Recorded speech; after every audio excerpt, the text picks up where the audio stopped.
Сайн байцгаана уу хүүхдүүд ээ. Өнөөдөр 11 сарын 20. Багш нь өнөөдөр эсгийгүүлэгч авийг таниуллаа. Зургийг ажиглаарай. Юу байна вэ?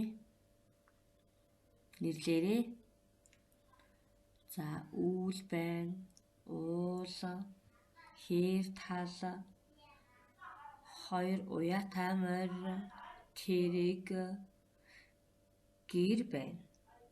Хотод морь байх уу? Зөв мэдээж байхгүй тийм ээ.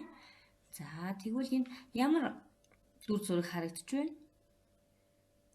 Хөдөөний дүр зураг харагдаж байна тийм үү? За, тэр 2 гэрийн наад юу байна вэ? Зөв ус байна.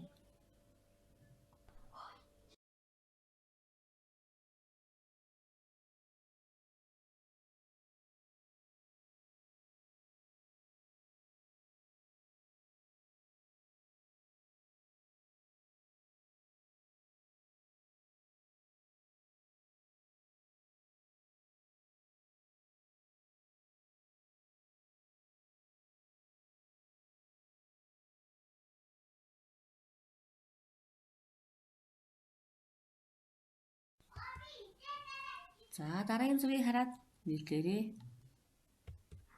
Аймс. Бидний үдсэн үсгүүд байна тийм үү? Гэр хосг шиг. Өмнө үдсэн им гийгүүлэгч үсэг. Өнөөдрийг үзэж байгаа аваа. Гийгүүлэгч аваа тийм ээ? Мөс, аймс. За, дараагийн зургийг нэрлээрээ юу байна? За, жимс. За, энэ ямар үг вэ? Ийм үг байна тийм ээ? За, одоо бүгдээрээ өнөөдрийг үтсэн эсгийгүүлэгч үсгээрээ амьлуулж уншъя. Ус,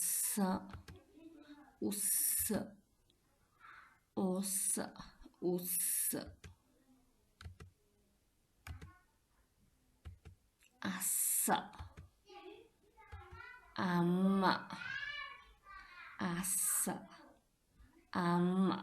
За, бид нэр дандаа ямар үед уншсан бэ? Дандаа битүү үед уншлаа. Цааш нь явъя. За, одоо битүү үед уншиж эхлэнэ. Ас, эс,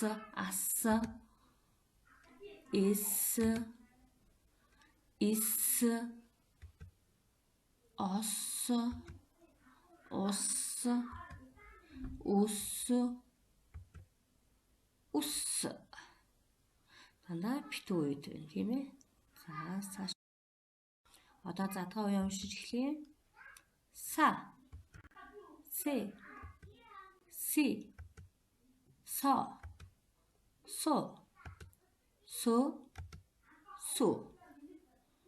За, дахиад уншаарай. Са, се, си, со, су. За, цааш нь. Энэ өнөөдрийн үтсэн эсгийгүүлэгч аваа үсэг маань юутай төстэй байна хүүхдүүдээ ажиглаарай. Сартай төстэй юм байна. За, өөр юутай төстэй байх нь вэ? Солонготой төстэй. Эс аваа үсгийг бичихтэй. Дэвтрийнхээ жижиг эс аваа үсгийг бичихтэй. Дэвтрийнхээ гол шугамнаас эхлэж бичнэ. 2 гол шугамдаа багтааж бичнэ. Баруун тишээгээ харсан хагас дугуй зорилго. Том эс үсгийг бичихтэй. Дэвтрийнхээ тасархай зургастууд болохоор дэвтрийн туслах шугам гэсэн үг.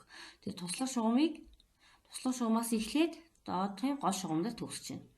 За, баруун тишээгээ харсан хагас дугуй зорилго. За, одоо бүгдээрээ үг амьлуулъя. Амс, өмс, сам, сум, сүм, мэс, мөс, аймс. За дахиад эхнээс нь уншъя. Амс,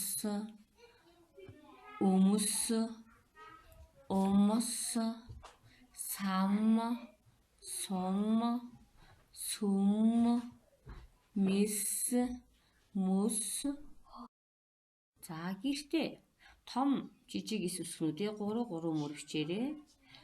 Битүү уюудаа 3 мөр, задгаа уюудаа бас 3 мөр бичээрэй.